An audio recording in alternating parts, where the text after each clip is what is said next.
जो पहली बार तंत्र दीक्षा में दीक्षित हुए हैं, जिनका चयन हुआ है,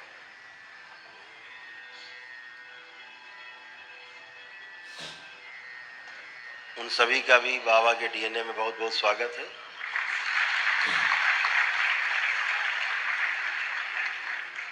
जो पहले से दूसरे लेवल में है, तीसरे लेवल में है, वो पहले से तो है ही, उन सबका तो बार बार स्वागत है।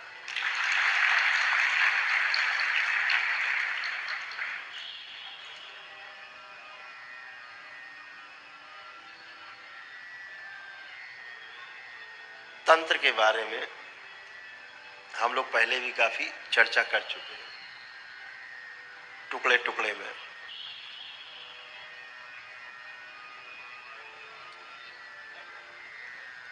तंत्र को समझने के पहले, व्यवस्था को समझने के पहले ये समझना जरूरी है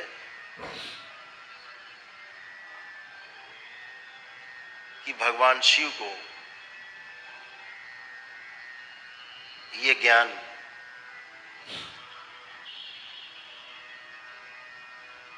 पृथ्वी लोक के लिए क्यों देना पड़ा, मनुष्य जाति के लिए क्यों देना पड़ा।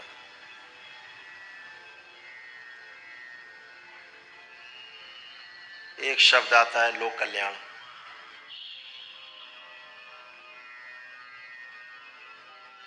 तो एक कैसा लोक कल्याण है कि आप पाप करो और तंत्र से कट जाता है पाप। कैसी व्यवस्था है।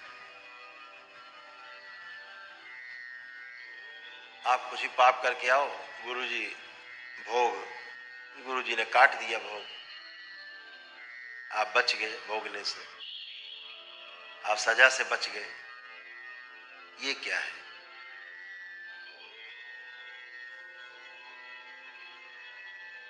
स्थूल जगत में भी ऐसा ही है।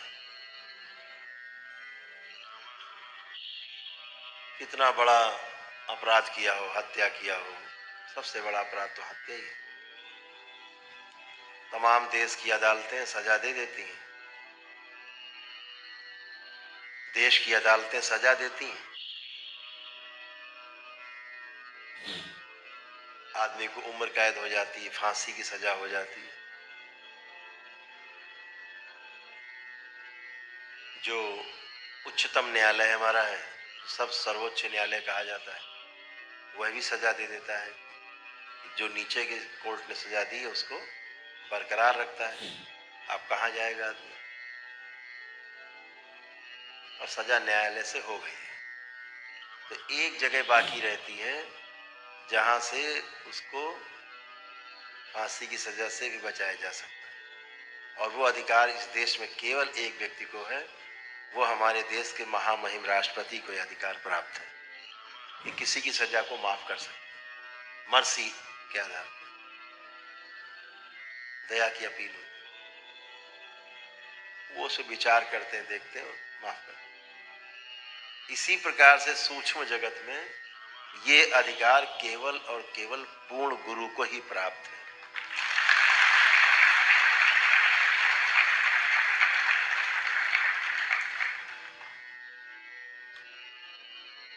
पूर्ण गुरु क्या करता है, आप पे दया करके देखता है ये दुलारा हमारा बहुत प्रेम करता है, इसकी बहुत जरूरत है देश को, दुनिया को, तो ठीक है क्षमा करो। तो आपके तमाम भोग कट जाते हैं और आप रोगों कष्टों से बच जाते हैं, अपनी श्रद्धा के कारण, अपनी आस्था के कारण, अपने विश्वास के कारण आप बच जाते हैं। ये एक व्यवस्था है। जैसे स्थूल जगत में व्यवस्था है, ऐसे ही सूक्ष्म जगत में भी व्यवस्था है। इस व्यवस्था को बनाया नहीं गया, ये व्यवस्था बनी बनाई है।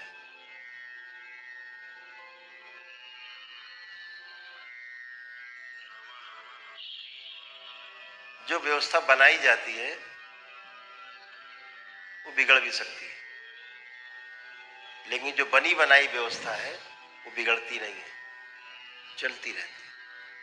जैसे सूरज रोज अपने निश्चित समय से निकलेगा और निश्चित एक समय पर पश्चिम में अस्त हो जाए।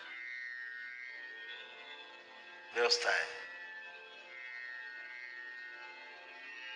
चंद्रमा एक निश्चित समय पे उदय होगा, एक निश्चित समय पे वो जाएगा। अल्प काट देते हैं पूर्ण गुरु, लोग बच जाते हैं। तो हर चीज एक निश्चित है। व्यवस्था जो है ईश्वर की निश्चित है। सूरज जितना घूमता है, एक जगह स्थिर रहता है, धरती घूमती है चारों ओर उसके, स्वयं भी अपनी धुरी पर घूमती रहती है और सूरज के चारों ओर चक्कर भी लगाती रहती है। निश्चित है। आज से हजारों साल आगे का आप निकाल सकते हैं कि किस दिन सूरज किस समय उगेगा, सुबह उदय होगा, किस समय अस्त होगा। आप गणना करके पीछे का निकाल सकते हैं, हजारों साल पहले का, कि सूरज उस दिन कितने बजे उगा था, कितने बजे अस्त हुआ था। क्यों निकाल लेंगे? क्योंकि वो सब निश्चित है। ये बनी बनाई व्यवस्था है।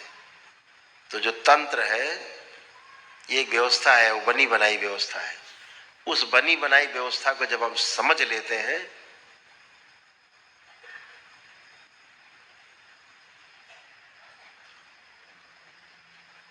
तो फिर हम चीजों को अपने अनुसार ढाल सकते हैं।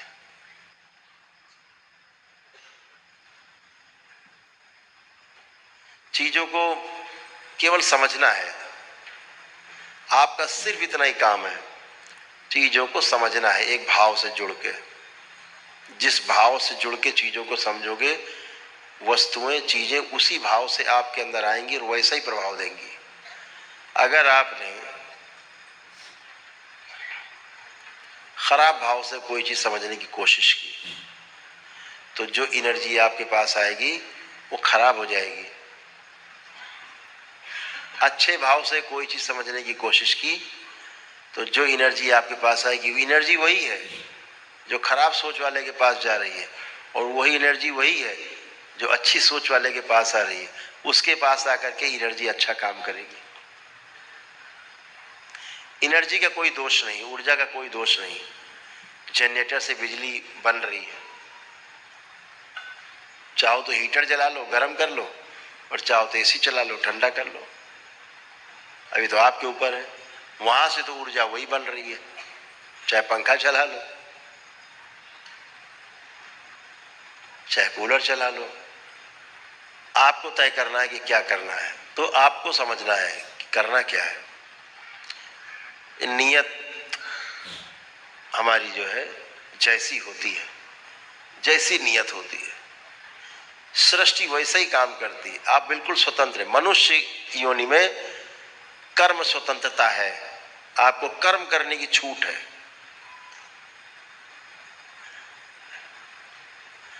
लेकिन भोगने में आप परतंत्र हैं, आप उससे नहीं बच सकते। करने में छूट है, भोगने में परतंत्र है। तो करने में क्या छूट है? जो इच्छा करियो मन माही, बस वही चालू। लेकिन भोग तय हो जाएंगे।